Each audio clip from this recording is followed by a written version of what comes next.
گوشت کی تقسیم میں افضل طریقہ یہ ہے قربانی کے جانور کو ذبح کریں کہ اس کے 3 حصے کر دیں، ایک حصہ خود رکھیں، ایک غریبوں میں تقسیم کریں اور ایک رشتہ داروں کو دے دیں۔ لیکن اگر کوئی آدمی سارا گوشت خود رکھ لیتا ہے تو یہ بھی جائز ہے، بلکہ فقہا نے یہ تک لکھا ہے کہ اگر کوئی آدمی غریب ہے اور پورا سال اس کو گوشت کھانے کو نہیں ملتا اس کے بچوں کو، تو اس کے لیے بہتر یہ کہ پھر وہ اپنے گھر میں ہی رکھیں، پھر تقسیم نہ کریں۔ ہاں، اور گوشت کی تقسیم جب آپ کر رہے ہو، اگر ایک سے زیادہ شریک ہیں تو پھر گوشت کی تقسیم میں برابری ضروری ہے۔ اندازے سے تقسیم کرنا درست نہیں ہے، بلکہ یہ سود ناجائز ہے۔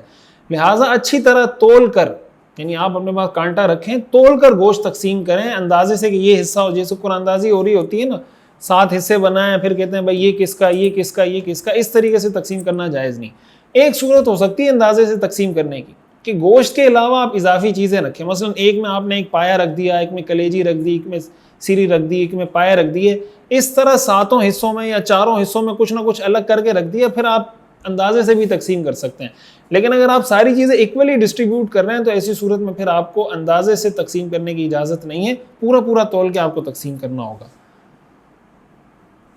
اچھا جناب، اچھا قربانی کے جانور کا کوئی بھی حصہ، کھال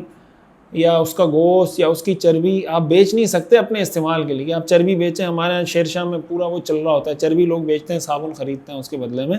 تو اپنے جانور کی، ایک تو یہ نا کہ آپ کو گوشت آیا آپ اس کو بیچ رہے ہیں یا وہ تو ٹھیک ہے، لیکن اپنے قربانی کے جانور کا گوشت، چربی، کھال وغیرہ بیچ کے اس کو استعمال کرنا یہ جائز نہیں ہے۔ قربانی کا گوشت مسلمان کو بھی دے سکتے ہیں، غیر مسلم کو بھی دے سکتے ہیں، ہندو، عیسائی، یہودی، کسی کو بھی دے سکتے ہیں، اور مطلب یہ ضروری نہیں ہے کہ قربانی کا گوشت آپ کسی مسلمان کو ہی دیں۔ حلال جانوروں کی 7 چیزیں ایسی ہیں جو حرام ہیں، ناجائز ہے اس کا استعمال کرنا۔ بہتا ہوا خون،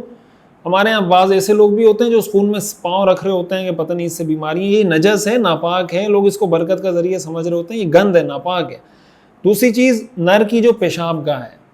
اسی طرح جو کپورے ہیں یہ بھی اس کا استعمال بھی جائز نہیں ہے۔ جو مادہ کی پیشاب گاہ ہے وہ بھی جائز نہیں ہے۔ غدود ہیں،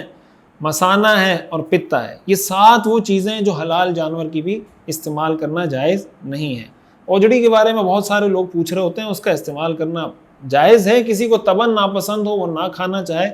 تو ٹھیک ہے، اس کے لیے کھانا کوئی ضروری نہیں، بٹ جائز ہے اس کا کھانا۔ اگر کوئی آدمی قربانی کے دنوں میں قربانی نہیں کر سکا